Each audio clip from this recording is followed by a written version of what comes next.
correctly for the vast majority of patients. But I think it came to me during COVID. So when COVID started, you remember everyone was told to wash your hands all the time. You had to stay in separate rooms in your houses, etc. And I was talking to a colleague from India on Teams. And he said, you say to stay in separate rooms when you've got COVID, but we have 10 people sleeping in one room. We can't stay separate. And you say to wash your hands, but you've got water. Oh, you've actually got water. And then you realize how blessed we are. Yeah. And in terms of gathering that perspective and sharing leadership amongst countries, how often does that happen? And what's some of the countries that you talk to? So most of the countries I talk to are where I've got colleagues who I know. So I talk to colleagues in India, in the USA, in Singapore, in Italy, in Spain, in the UK, obviously, New Zealand, and also in the eastern states of Australia, because it's very similar, but it's very different in healthcare setting. There's a much denser population, which makes it different. If you imagine West Australia is almost half the size of Australia, isn't it? So we've got 2.7 million people, maybe 2.3, 2.4 million live in Perth. So forget Perth, 300,000 people live in half of Australia. Yeah. That is such a vast landscape. And some of my patients can take 2 or 3 days going on the quickest means of transport to get to me for an outpatient appointment in Perth. That blows you away. So I try to talk to as many people as I can from different perspectives. We've twinned our nursing with Sing Health in Singapore. We're currently negotiating a twinning with hospitals in India. And I think there's a great ability to learn from each other. But again, when I was in the UK, I twinned the hospitals I was with some very, very impoverished places in Africa. And it wasn't so that we could just go and preach to them how to do the right thing. And it certainly wasn't to give them equipment, because the equipment, they wouldn't have electricity. So you couldn't use it. But it was to provide education for them. And then actually a lot of our staff we also sent there, and they came back more fulfilled because they realize you have to make do sometimes and you can still make a difference. Yeah, what's that old doctor saying? Do no harm? That's the do no harm. Yeah. Hippocratic oath. And whereabouts do you get your philosophy for leadership? You've got such large-scale leadership in such high-pressure situations. How have you developed your personal philosophy? I've no idea. I really don't. Look, I became very fortunate. I left school without formal qualifications. I was educated in Northern Ireland during the Troubles. I was an English Catholic in a Protestant Irish school, which is probably not a great way to go. So I saw people being shot. I was blown up by mortars when I was a child walking towards a gym, not blown to pieces, thankfully, hardly injured at all. So I saw that side, but it really disrupted my education. So I didn't leave school with formal qualifications. I got an average job. And then I met a really inspiring person who said, I believe in you. I'm going to invest in you. I want you to train for 5 years and become a qualified accountant. In the UK, that is a big qualification. So I did that. I just had my first child, so I did my studying 2 nights a week by going to night school, and every weekend I'd be in the library learning. I did that for 5 years and somehow qualified and got through with good marks and everything. And then I've been fortunate and I've met really great leaders all the way through who've inspired me. I've met a couple of poor leaders and they've helped me understand what not to do. But I wouldn't say I'm a composite leader. I think I try to surround myself with good people. Yeah, that's the secret, hey, the general. Absolutely. Just get good people and try also to trust in people. You don't expect to know all the answers. I don't have a clue about the answers, but I know really good people who will help me come to a judgment. And without having other people to really advise you of such a unique situation like that, how do you make decisions?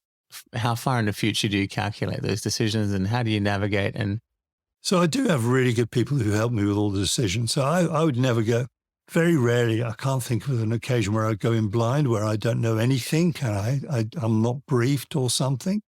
My people will say to me, the pros, Paul, the good things about this is this and the bad things are that.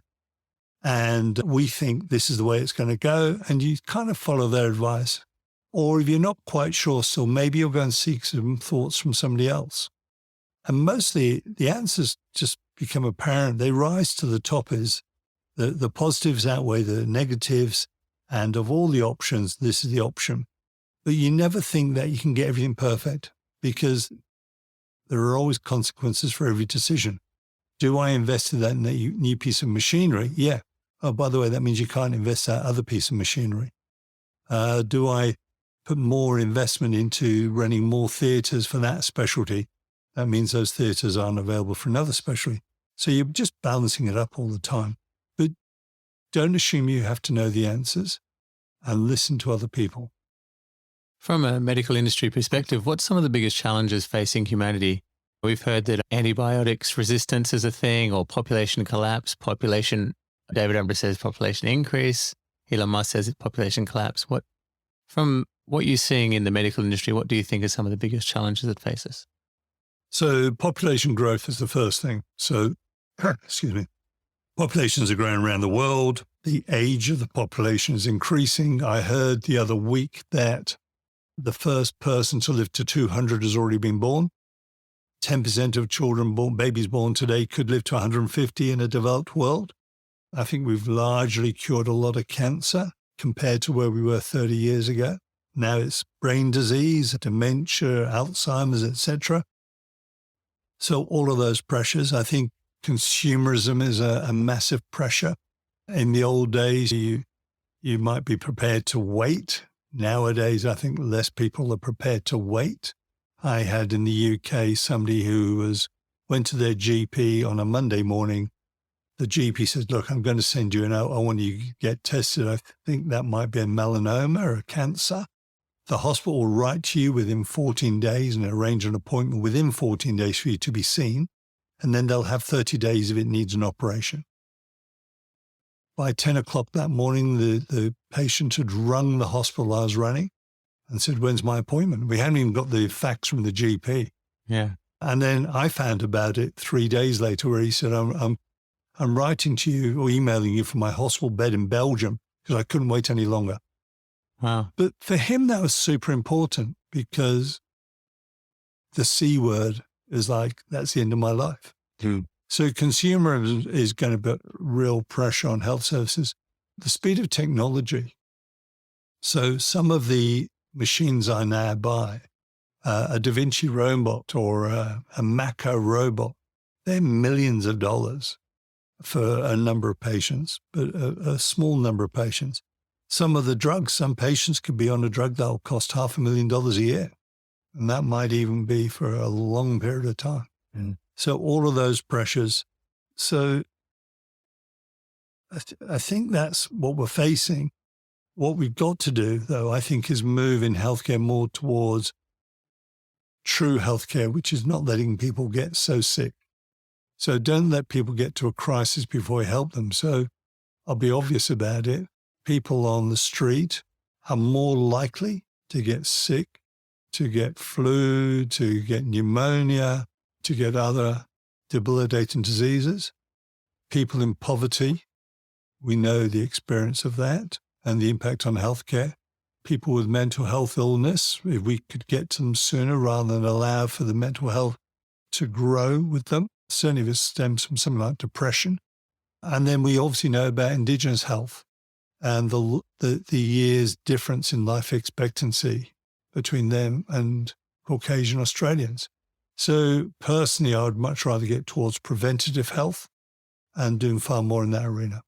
With things like the CRISPR machine and genome editing and looking at DNA, what sort of boundaries are you looking to push in Metro Health? So we have the Phenome Center, which is the world's Phenome Center. The Phenome Center is incredible. So if you took two twins and you gave them the same diet, it would have a different impact potentially on those twins because of the metabolism of them.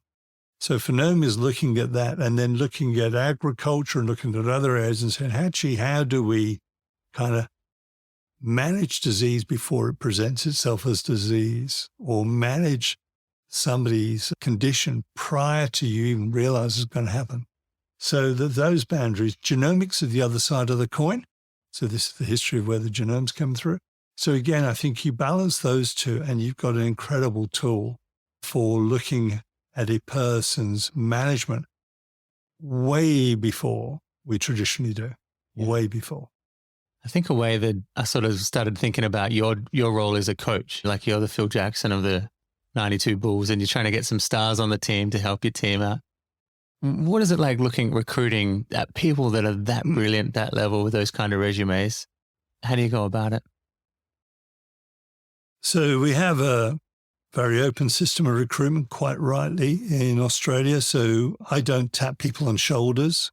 You might let people know that certain roles are available and certain roles we might need to go internationally. But we're very fortunate in Australia. We have an incredible number of people who are brilliant already here.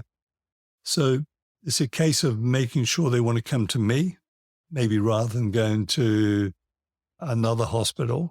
So I'm just constantly trying to make sure that our hospital is known, all of my hospitals are known to be great places to work. I mean, there's some big names. You got the Fiona Stanley was one of them, people like that. When you're naming hospitals, how do you even consider that? Well, Fiona Stanley naming was way before my time, and that was obviously a government decision. And when I spoke to Fiona, she said, I was really worried because normally you only name hospitals after dead people.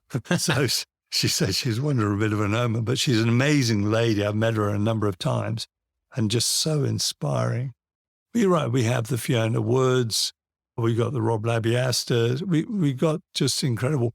But it's not only those that are the most known, they're the most important. Some of our other staff who maybe not household names do just the most incredible things as well. What are some of the private goals that you have for your current position? Oh, look, I just want to make sure that we are setting the bedrock for the future. I can't directly influence patient care in the way that our clinicians can, but I can try to make sure that I've made bids for the right facilities, the right equipment, the right strategies to help places in the future. So one of the examples is we used to have in Cambridgeshire some Royal Air Force operating theatres. They were built for the first Gulf War. They weren't used. They were then kept for the second Gulf War. They weren't used. I managed to acquire them and turn them into a day surgery centre. So one night at dinner, we had friends over. I didn't know about this. And the lady was regaling how wonderful this centre was because she'd taken her son for day surgery and he had a great outcome. And I just felt as pleased as punch. I didn't say a word, but I was biting my tongue because I think I made that happen in some small way. And there's a number of other facilities I can go around. I know I kind of had an influence on them. Yeah. So they're the ways I think I can leave a little bit of something for the future for people to work in. Yeah, I've heard some really great minds saying that they've acquired everything that they needed in life and now it's just thinking about legacy. Is that the kind of stage that you feel like you're in? Oh, look, I'm not in that type of career where I can leave legacy in the way that some people can. But if I can just leave healthcare with some positives that make a difference, then I'm happy at the end of the day. I came into healthcare from marketing. As I said, I took a pay cut to come into healthcare, but I thought it'd be more personally rewarding. And absolutely, that's the case. It's the most difficult, challenging job, but the most rewarding you'll ever have. And I keep saying I've got the best job in the world. Well, Paul Forden, thank you very much for coming on the show. Pleasure. Thank you for listening to the Stories Within Stories podcast. We hope you've enjoyed this show. For more stories like this, head to barefootmedia.co.